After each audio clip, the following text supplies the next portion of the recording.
Bismillah, alhamdulillah, wa salatu wassalamu ala rasulillah. My name is Joe Bradford.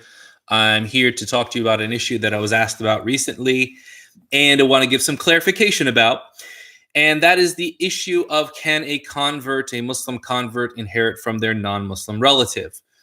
In this video, we're going to talk about three main issues. Number one is the texts that are used to justify either position.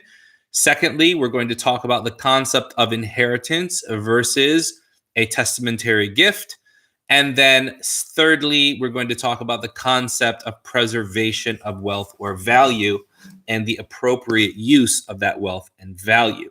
Now, before that, I'd like to simply give you a prelude and to say the use of the word convert in this title was essentially a use for word choice and ease of search results. It was, I do not want to get into this issue of convert versus revert. I think this is one of the dumbest discussions that happens every time we talk about something that has to do with those who have accepted Islam, which is personally the term that I prefer. But for ease of search, and so people can find this, they're going to search convert or revert or something with vert in it. I don't care. Lavert, doesn't matter. Don't inundate the comments with, you should have said this, you should have said that, the correct term is this, the correct term is that. It's completely semantics. Nothing existed at the time of the Prophet ﷺ of convert or revert or anything else. It was alladhina aslamu, those who had accepted Islam. But we are sometimes dictated to use terms so that they can be found easily by those who have skin in the game, those who have accepted Islam. And I find that this whole convert revert business is overtaken by those who, quite frankly, are neither converts nor reverts, nor have any skin in the game. Please don't bother. It really doesn't matter, to tell you the truth. Okay, so what is the issue here? The issue here is, if a Muslim has a non-Muslim relative who is dying or has died, may they take their inheritance that was left for them? And this necessitates that we talk about three issues. Number one is the prohibition or the lack thereof of inheriting, note the word inheritance, from a non-Muslim. Number two is the permissibility of taking a testamentary gift versus inheritance from a non-Muslim. And then lastly is the idea of istinqadh al-amwal, or the appropriate preservation of wealth and or value. So number one, the general consensus of scholars is that it is not permissible to inherit from a non-Muslim, nor a non-Muslim from a Muslim. لا يرث المسلم الكافر ولا الكافر المسلم. This hadith is muttafaqun alayhi. It is narrated in both Bukhari and Muslim, and the official position of all four madhahib, as well as the jamhur, the vast majority of scholars, is that this is the case. There are, however, situations within Islamic history in which scholars differed with this opinion in very strict circumstances. So we find, for example, Muawiyah radiyallahu ta'ala anhu, may Allah be pleased with him and his father, and we find Mu'adh ibn Jabal radiyallahu ta'ala anhu, may Allah be pleased with him, that they had opined that it was permissible for a Muslim to inherit from a non-Muslim. Now, their permitting this can be carried in one of two ways.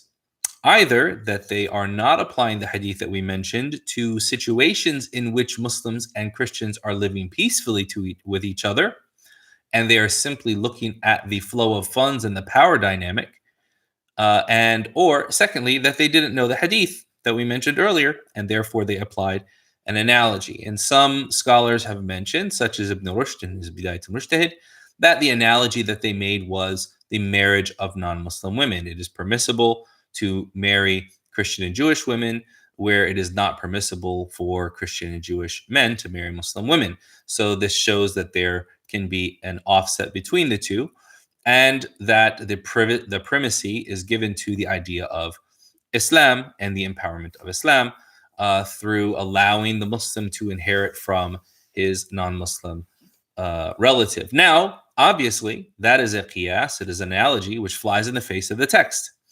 And it is therefore more likely that that was not the primary motivation for their allowing a non-Muslim to take, or I'm sorry, for allowing a Muslim to take the wealth left behind by their non-Muslim relative, but instead something else was going. Now you might say, well, that was two of the Sahaba. Who else held this opinion?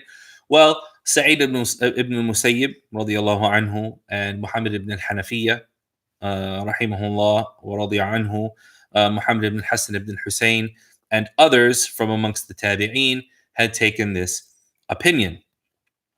And they also mention certain analogies to the idea of manslaughter and murder when it happens in the context of pluralistic societies where Muslims and non-Muslims have the same rights as and to those in which they are in a state of war. So if you are in a state of war, then the inheritance or the parity between the civic rights does not apply. And when you are in a state where you are in a state of peace, then the parity between civic rights applies. That said, that is categorical. Now, there's another hadith in which the Prophet ﷺ said, "La wasiyyata liwarith."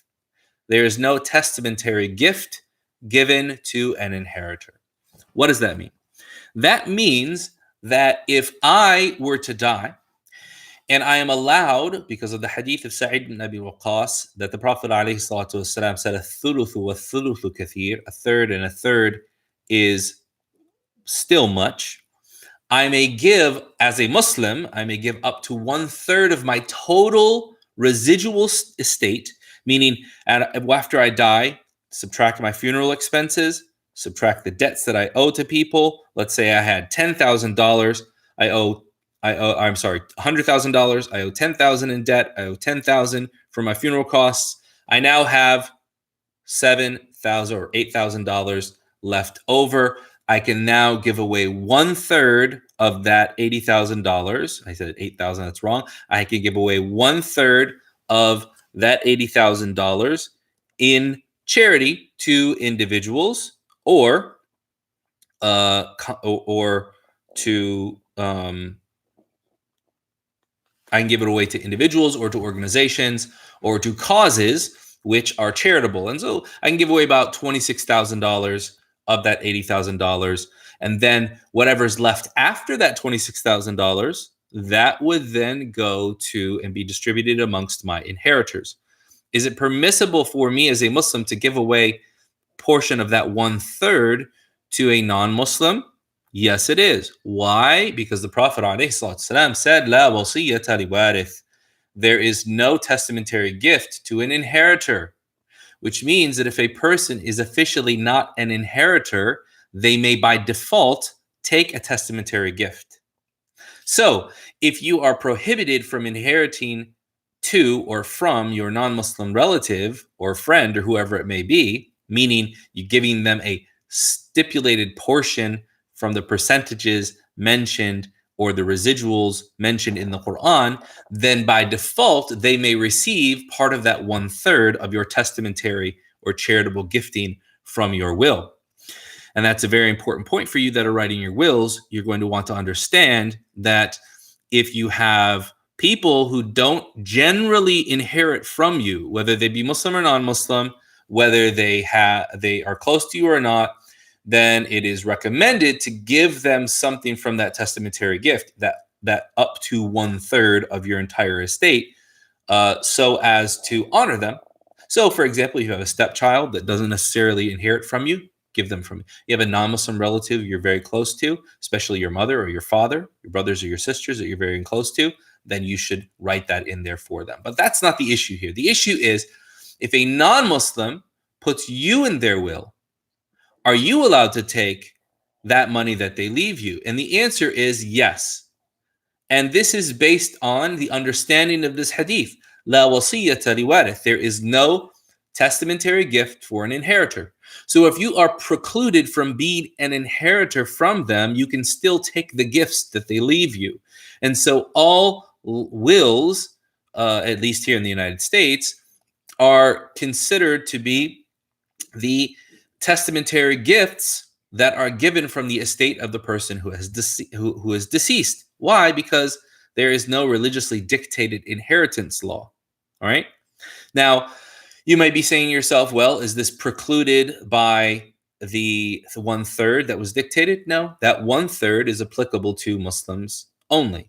All right. Why? So that we don't disenfranchise any of those people that have been guaranteed their rights by the Quran. Okay, so number one, we talked about the idea of inheritance in general. Number two is that the idea of taking from the will of your non-Muslim relative is not an issue of inheritance. It is a testamentary gift. It is a gift that is given at the time of death, and therefore is not applicable. And lastly, if somebody says, well, still, I believe that 1/3 should only be given, right? Okay, so what do you do when you get more than 1/3? Or what do you do even if you were to disagree with the idea of this hadith being applicable? There's still an even broader principle in the Sharia, which is called istinqadul amwal, and that is the appropriate preservation of wealth. What do I mean by that? A man came to the Prophet ﷺ, and he said, sometimes we find stray camels in the desert. Can we take it? The Prophet ﷺ said, عندها ماءها وأكلها وحافرها ما لك وما لها. It has its ability to transport itself. It's carrying its own water, and it has its own food, meaning it grazes. What do you have to do with it? Meaning that this animal is going to take care of itself when it's lost in the desert because it's in its natural habitat. Then the person said, وَمَاذَا عَنْ وَأَمَّا ضَالَةُ الضَّأْنِ أو الشاة. What about lost sheep? الشاة والغنم. What about lost sheep? قال صلى الله عليه وسلم هي لك أو لغيرك أو للذئب. You're either going to take it for yourself, leave it for someone else, or it's going to be eaten by a wolf. Meaning that he was encouraging them to take a lost sheep so that the value of that sheep is preserved. Similarly, there's the idea of a luqata. A luqata is a specific chapter in fiqh wherein if you find a lost item, then you are not simply supposed to leave it on the ground. Right? So let's say I'm walking down the street and I find a purse. And the purse is full of jewelry and phones and personal items. I just leave it there? No, I pick it up. Let's say, for example, there's no phone or no ID card in there. I don't know whose it is. Then I take it. What do? I announce for 1 year that I found a lost purse in such and such area. Whoever has lost a purse, come and see me. Then, Shar'an, Islamically, you are supposed to ask them to describe that purse to you. And if they give you enough identifying information, then you can release that thing to them. Let's say they never come and claim it after a year. Then it is yours to keep and to use. What if it is a small amount, like a few dollars that you find on the ground? It's not even worth announcing at that time. So you can do one of two things. You either take it and use it, or take it and give it away in sadaqah. But it is not to be left behind. It's not to be left there. So building on this principle of istinqad al-amwal, of the proper use of left behind or lost wealth, ask yourself, is it better for me to leave this money that I am inheriting from my relative for someone who is irreligious, irresponsible, sinful, or even malicious to take? Or is it better for me to take and do one of two things with it? Spend on my family, or give it away in charity and do something good with it. So we can see, and we'll wrap up here, we can see that the idea of inheriting from a non-Muslim, number one, there is room for it in the classical opinions of the scholars of Islam, all the way back to the time of the Sahaba radiallahu ta'ala anhum. However, as I said, it is more likely that what they meant was that there was some room for taking that wealth either characterizing it as a gift. Number one, under the hadith, la wasiyata li warith, no testamentary gift for an inheritor, the inverse of which meaning that a testamentary gift can be given to a non-inheritor. Or two, the idea of saving that money from waste and saving that money from willful misuse. And so that's the summary of the adillah that have to do with this issue. It's something that all Muslims that have non-Muslim relatives really need to think about. When your mother, your grandmother, your grandfather, your uncle, your father, somebody comes and says, "Honey, I want to put you on my will. What is it that you want?" Don't go, "Oh, astaghfirullah, I can't take this money from you. You're a kafir." First of all, super rude. Second of all, super ignorant.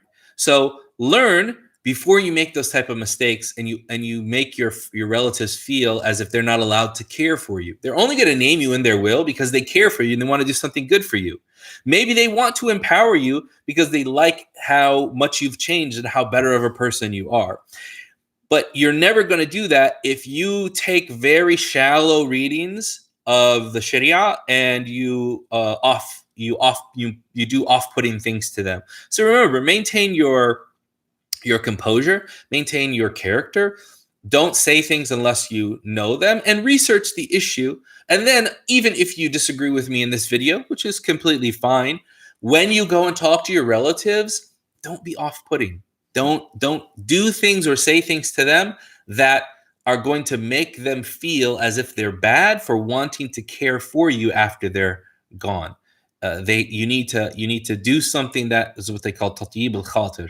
Just give them a good opinion of what they're doing that is good, and a good opinion of caring for you, because that care that you show them in that moment will reflect for years to come.